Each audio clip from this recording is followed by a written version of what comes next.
ufite impumuro mbi mu kanwa ariko uhora wibaza ati se kumborosa kunkora ibintu byose biterwa n'iki? Uragerageza ariko wajya kuvuga rubanda rukakwirinda rukavuga ati genda jya hirya ugashyiraho avoidance. Ariko nawe si wowe kuko ni condition z'ubuzima, ni condition z'ubuzima, ni situation runaka wisangamo utabizi. Rero njye kuganiriza ku bintu 10 wakora cyangwa se ku bintu 10 ku bintu 10 bitera impumuro mbi mu kanwa kugira ngo bimenye niba ari byo ugomba kwirinda ubyirinde, niba ari byo ugomba gukora ubimenye. Icya mbere, kutanoza isuku y'amenyo neza. Hari abantu bagira umwanda bakabigira umuco, kandi burya amenyo twese dukunda guseka. Amenyo ni nk'igice cy'umubiri wafashe nko kubyuka ugakaraba mu maso, amenyo yakabaye gutyo. Yakorera isuku, amenyo agomba isuku. Tuzajya guseka bakaba tuzari guseka iki? No, ugomba kuyakorera isuku, kandi gukora isuku si ukuborosa gusa. Hari ibintu byinshi ugomba gukoresha mu menyo byagufasha. Hari uko kuborosa ukoresheje umuti nyine w'amenyo, hari kumenya no guhinduranya uburoso buri mezi 6 cyangwa 3 bitewe n'ubushobozi ufite.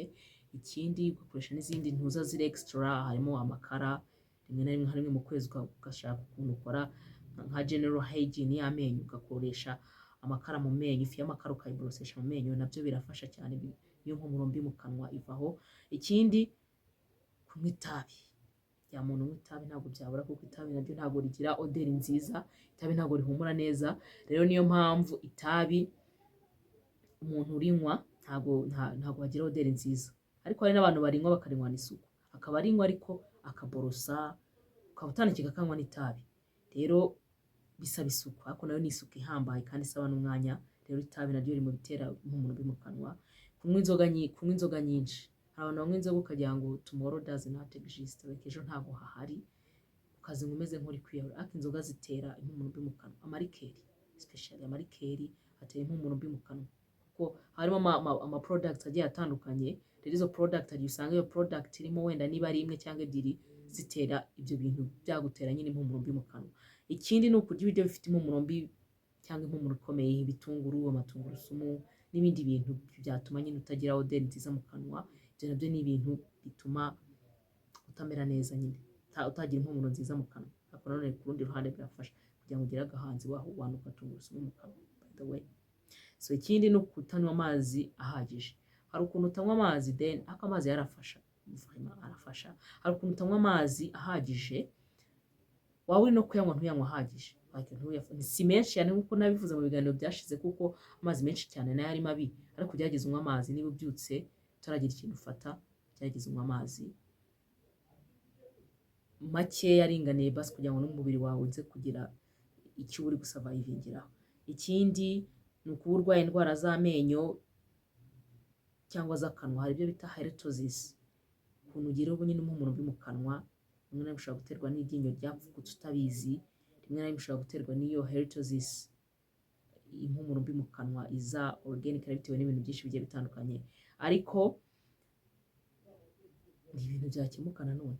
Halitosis iyo nayo iravurwa. Rero niba urwaye ugomba gucekinga amenyo yawe. Se amenyo wenda nka rimwe mu cyumweru, ko abantu bakunda kwireba, abantu dukunda kwireba. Rero ugomba gucekinga amenyo yawe ukareba, wabona hari irirwaye ukagira icyo ugomba gukora nyine, ukajya kwa muganga ukajya kurikuramo.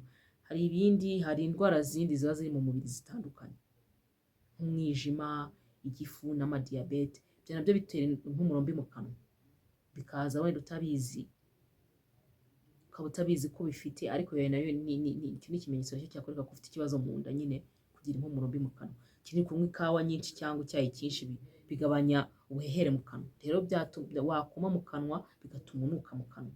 Ikindi ni ukurya ibiryo byinshi birimo poroteyine nyinshi, nk'amagi n'inyama. Rimwe na rimwe zitera impumuro mbi mu kanwa nabyo, ariko ntabwo wabireka.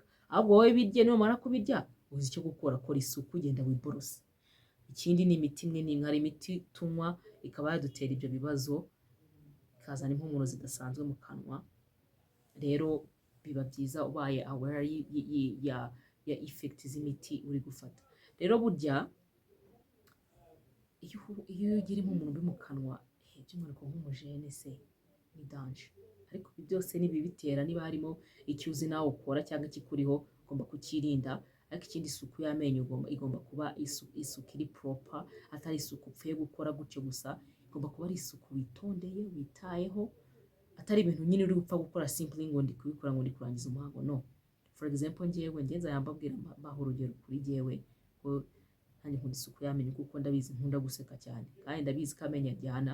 Rero none kuba naseka umuntu akavuga ati what are you laughing at, cyangwa avuga ati reba kuri ameze ntabwo nabikunda, ntabwo iyo ntuza nayikunda, cyangwa se no kuba waba uri kuvugana n'umuntu akaguhunga kubera ko umunwa wawe uri guhumura nabi.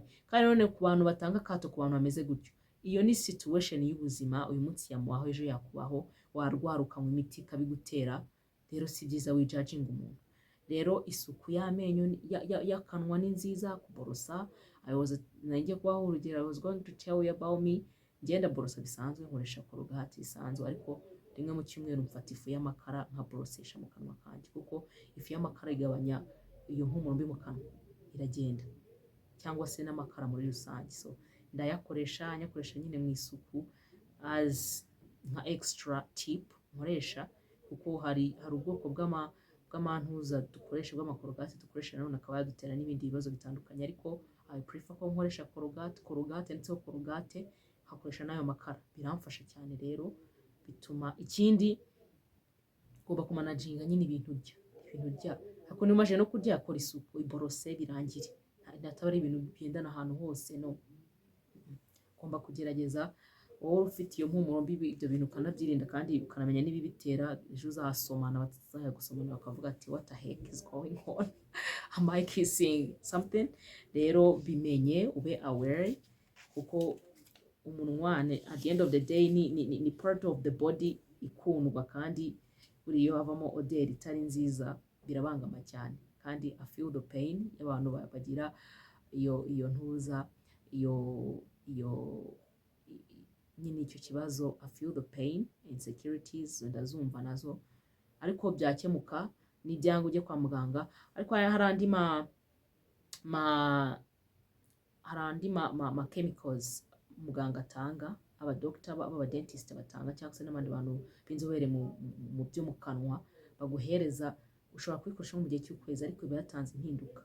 Ariko sometimes ari uba addicted kuri waba utayikoresheje bikagaruka. Rero biba byiza ukoresheje